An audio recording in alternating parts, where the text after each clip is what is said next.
So, I once had the privilege of participating in an archaeological dig in Macedon. First day on the site, they give us a sort of introduction to all the things we need to know and all the bells and whistles of the site. And then they get to the part where they start telling us about the local wildlife. The viper, for instance, was one such animal, which they warned us was in fact venomous, but they don't really like humans all that much, so the sort of ruckus that we cause would drive them away, and really I'm not that afraid of snakes, so no problem. And then they tell us about the centipedes. I come from Canada, so centipedes are not the weirdest thing for me. They're not terribly unusual. But then they told us that that was the worst venom we'll be dealing with on the trip. They're able to send humans into a fever, which, working in the Greek sun, can be quite dangerous because out with your vomit goes all your electrolytes, which, without those, you die in the heat. And then they told me about the big spider. These things, to my delicate virgin Canadian soul, they might as well have been tarantulas at the size they were. These things were brown, furry, and almost the size of my hand, if I had stopped to measure them for that long.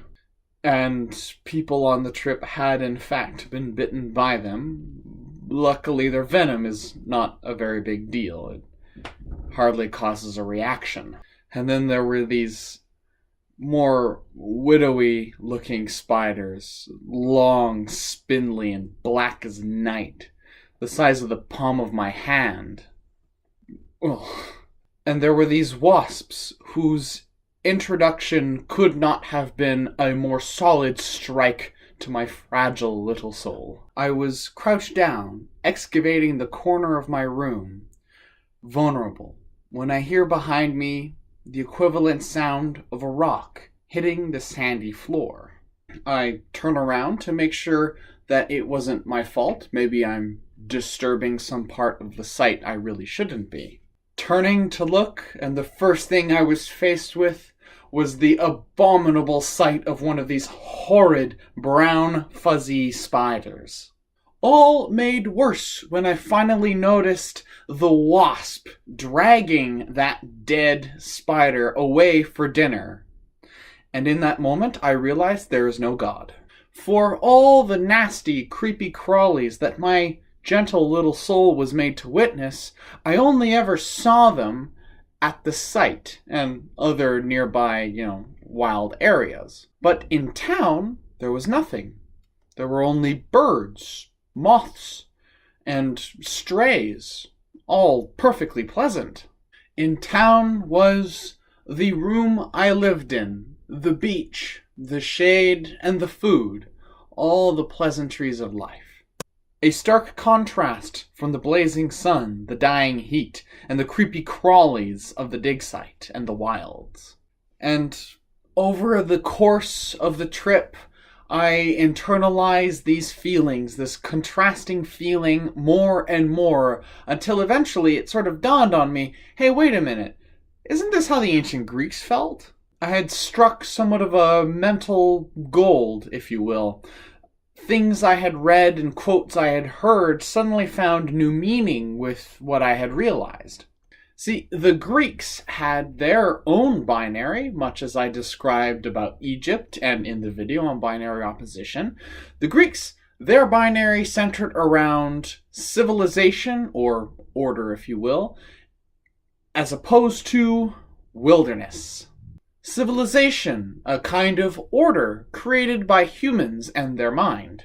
Things such as human customs, human culture, human rituals.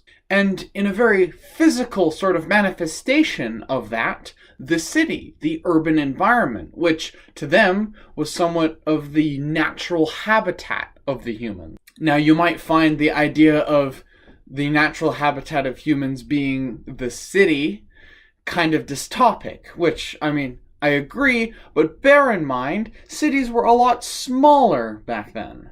Effectively, the experience I had with the natural environment there was the same as people were having 2,000 years ago. the comforts of home, and the creepy crawlies.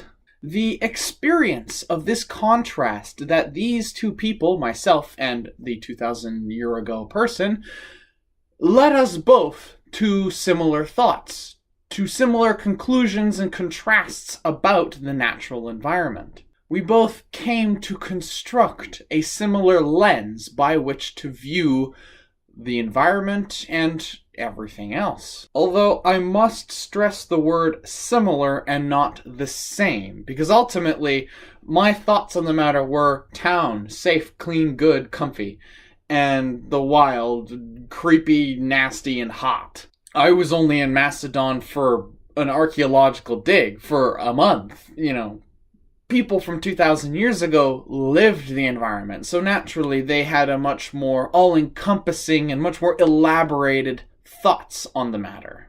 The Greeks themselves would see their living in cities, which they considered to be civilization, they considered to be order, and they would see people living in, I suppose, mud huts or, log cabins or being nomadic even, and they would call them barbarians because obviously their way of life is without the order that the human mind might exert, that their minds were exerting on their natural environment.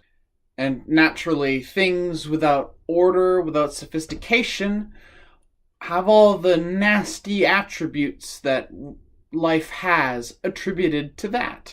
It is no coincidence that the chaotic beast Typhon was born of Gaia, the embodiment of nature. Some of you may have watched my video on Ma'at in the ancient Egyptian culture, to which, by this point, you should definitely feel like these worldviews are similar. They may differ in some superficial ways, but ultimately, fundamentally, they can both be boiled down to order and chaos. The simple, quick answer is cultural influence. The two countries are not very far apart, and while Greece was a developing culture, Egypt was already a long-established culture, so naturally concepts and other things get borrowed and exchanged. But that doesn't entirely explain it. Remember my video on binary opposition? Remember I told you that humans have a similar structure, similar programming due to its long evolution and ancestry?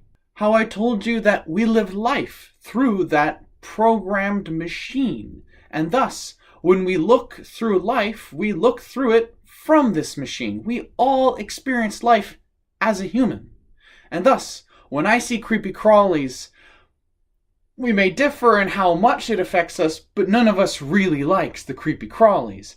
None of us can survive the crippling heat. None of us can survive the crippling cold. And all of us appreciate comfort. We all appreciate pleasantries.